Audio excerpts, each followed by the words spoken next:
Cyflwyniad dosbarth chwith ar gyfer mathemateg bellach 1.5. Amcangyfrifon di-duedd ar gyfer amrywiant poblogaidd.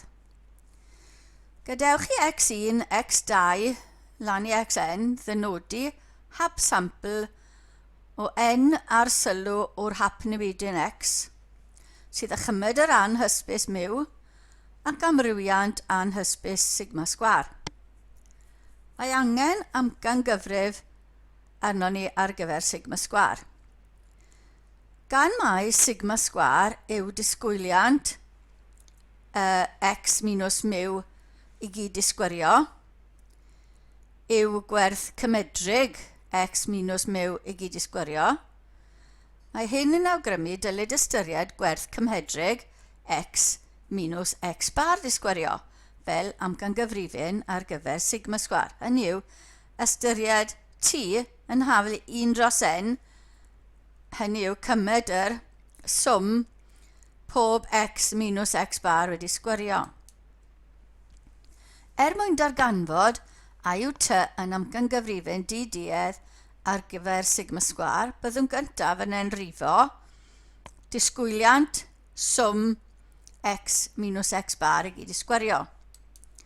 Felly, ehangu y braced i disgwyrio, mae gyda ni xi wedi sgwyrio, minus 2 xi, lluosi x bar, plus x bar disgwyrio. Mynd ar sigma mewn, mae gyda ni swm x wedi sgwyrio, minus 2x bar, achos rhif yw e, gysonyn, dwi ddim yn amrywio, swm x plus n sigma plus n x bar disgwyrio. Ni'n adio n yn nhw i fyny. Ond mae x bar yn swm x ran i n, felly llwn ni amnewid hwnna. Mae gyda ni 2x bar n x bar plus 2 plus n x bar disgwyrio. Felly mae hynna yn gallu cael ei tynnu a ni'n diweddu lan gyda swm x disgwyrio minus n x bar disgwyrio. Hynny yw, mae disgwyliant hwnna, yn mynd i roi disgwyliant swm x minus n x bar disgwyrio. Felly mynd ar disgwyliant mewn, yr mewn. Felly mae gyda ni sigma disgwyliant x disgwyrio minus n disgwyliant x bar disgwyrio. Ond, mae amrywiant x yn rhoi i ni disgwyliant x disgwyrio minus disgwyliant x i gyd disgwyrio. Amnewid hwnna, ail drefnu hwnna, ni'n cael disgwyliant x disgwyrio yn hafel i amrywiant x plus disgwyliant x i gyd disgwyrio, sef sigma sgwar plus miw sgwar. Felly,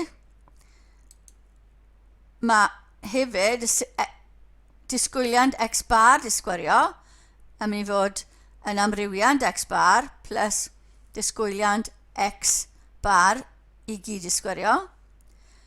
Amrywiant x bar yn sigma sgwar dros n plus miw disgwyrio.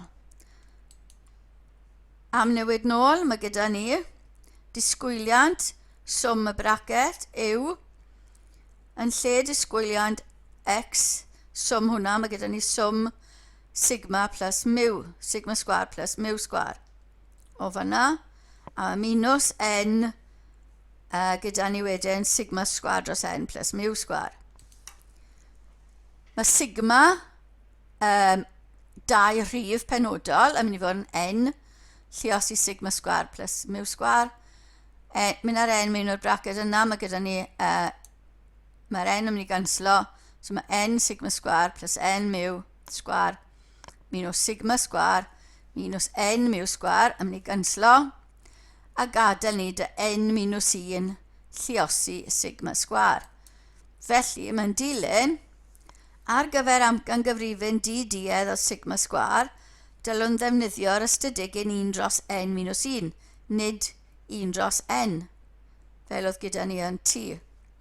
lluosi sigma x minus x bar yw disgwario. Cyfeirir at yr ystadegyn hyn fel amcangyfrifon d-duedd y sampl ar gyfer sigma sgwar ac fe ddenodir gan s sgwar. Felly s sgwar yw 1 dros n minus 1 swm x minus x bar wedi sgwario. O wybod y gwerthoedd sampl bach yn x1, x2 lan i xn, so y sampl penodol, amcangyfrifon d-duedd y sampl ar gyfer sigma sgwar yw s fach disgwario sy'n defnyddio'r un fformula.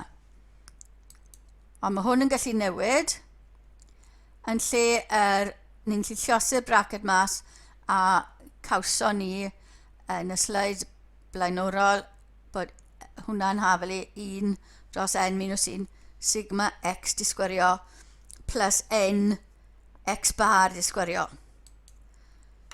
Sy hefyd yn mynd i gallu bod, so mae'r ddau dyn ni nawr, ond hefyd yn lle n x bar disgwario, x bar yn sigma x dros n, sgwario hwnna, a mae un o'r n's yn mynd i canslo, felly ffurf arall o'r un fformula ar gyfer s sgwar yw yr un ola yma. Mae'n arferol y ddefnyddio'r ddau ola yma i gyfrifo s sgwar yn ymarferol.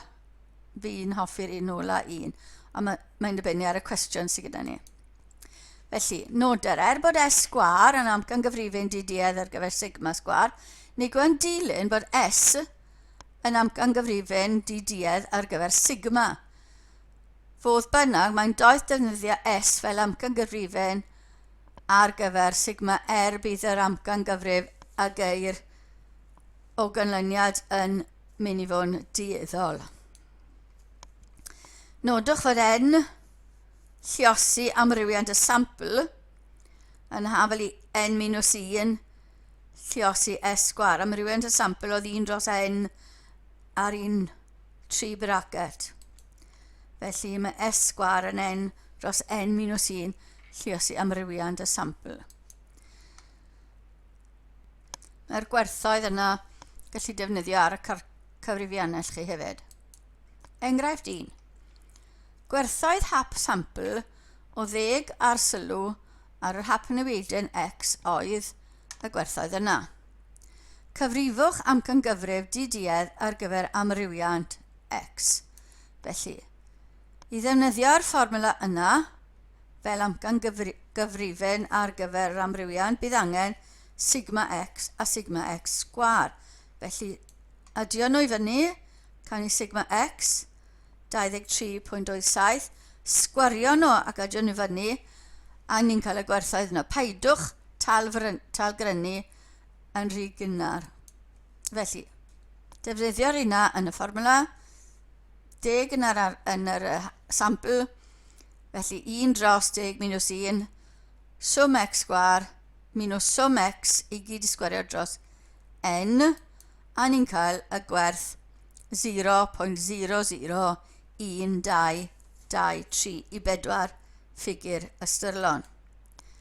Enghraifft arall, roedd gan hap sampl 10 ar sylw o ddosraniad Poisson werthoedd oedd yn adio i 33 a swm ei sgwariau oedd 144.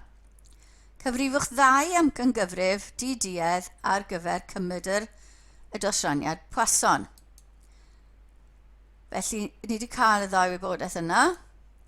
Mae cymydr ac amrywiant dosraniad Poisson yn hafal, felly gallwn ni ddefnyddio yr swm neu swm y sgwariau.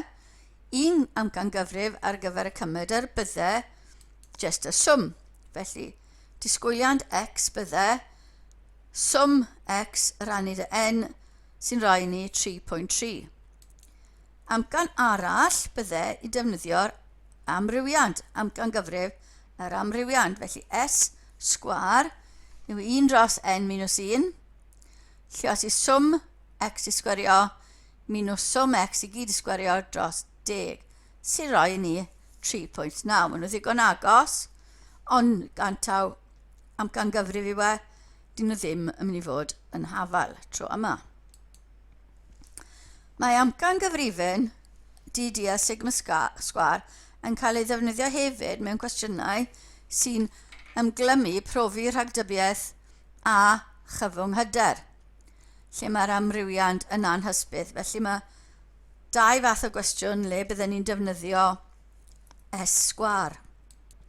Felly rhan o gwestiwn, cybac, mae gwneithurwyr ceir yn honni mai cyfartaledd milltiroedd y galon ar gyfer model newydd a daeth draffordd i'w 1 Fodd bynnag, mae sefydliad moduro yn honni bod cyfartaloedd milltiroedd y galon yn llai na hyn.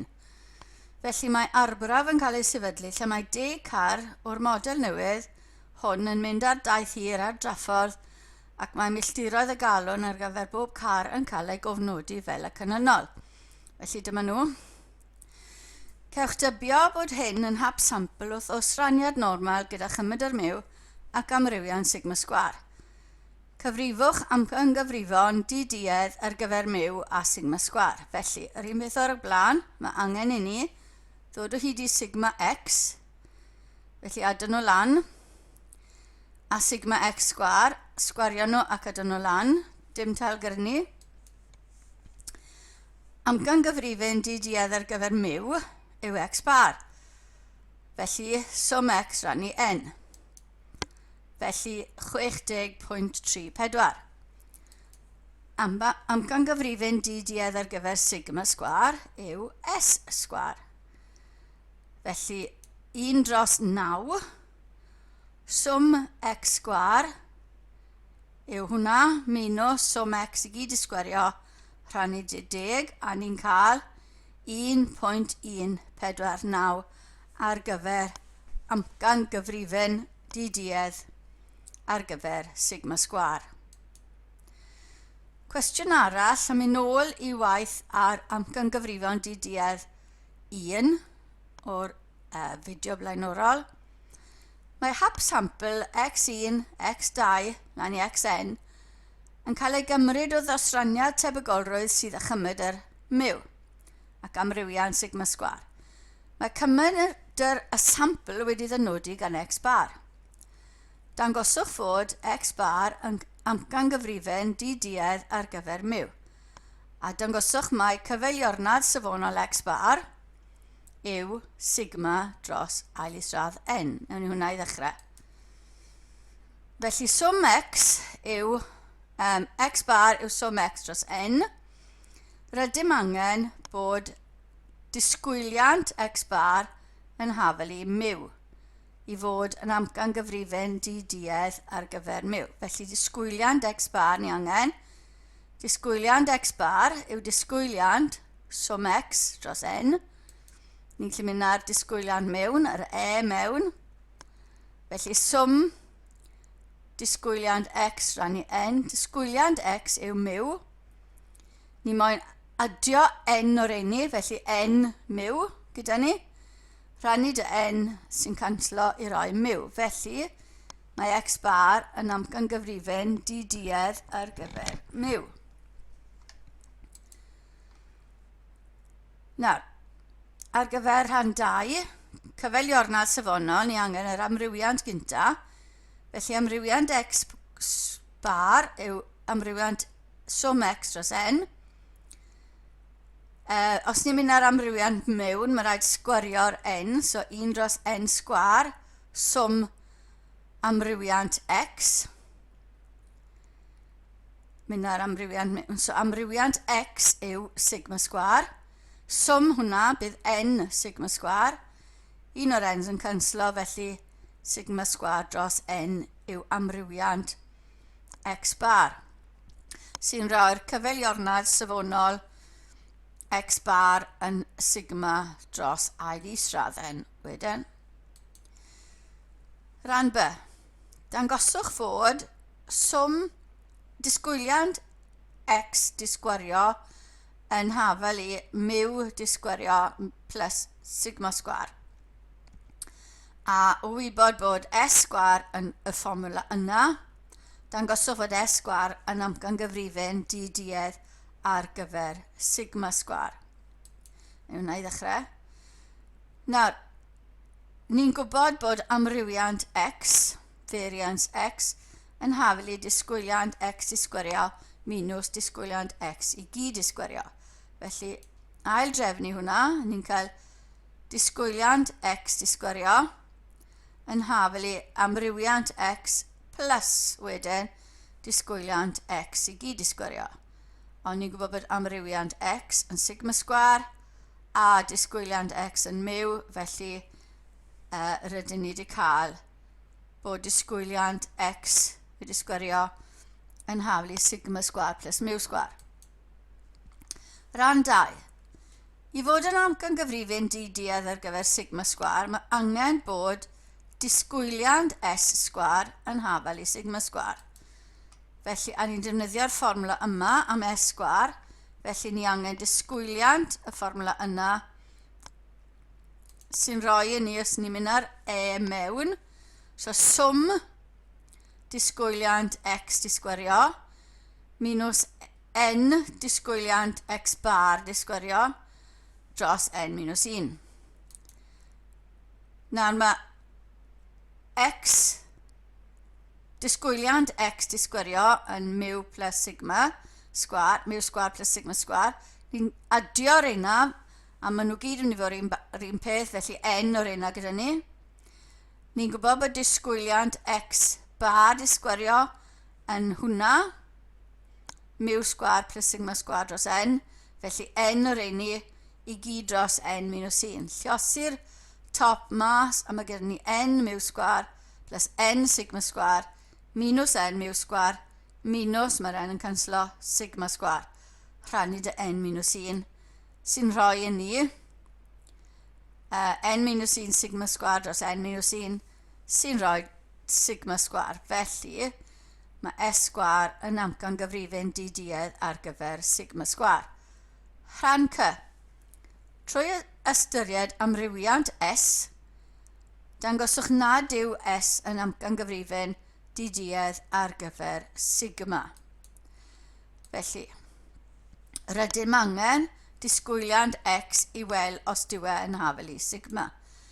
Amrywiant s yw disgwyliant s di sgwario minus disgwyliant s i gyd di sgwario.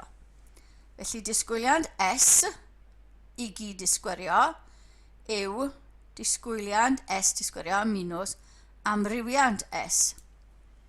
A ni'n gwybod bod disgwyliant s di sgwario yw sigma sgwar minus amrywiant s. Nawr, mae amrywiant s, variance s, yn fwy na 0. Felly, ni'n tynnu rhywbeth o'r sigma sgwar sy'n fwy na 0. Felly mae disgwyliant s i gyd i sgwario yn llai na sigma sgwar wedyn. Felly mae disgwyliant s yn mynd i fod yn llai na sigma. Mae'r ddau nhw'n positif. Felly, nid yw'n gallu bod yn amcangyfrifin d-duedd ar gyfer sigma. A dyna ddiwedd y cyflwyniad ar amcangyfrifin d-duedd ar gyfer amrywiant poblogaidd.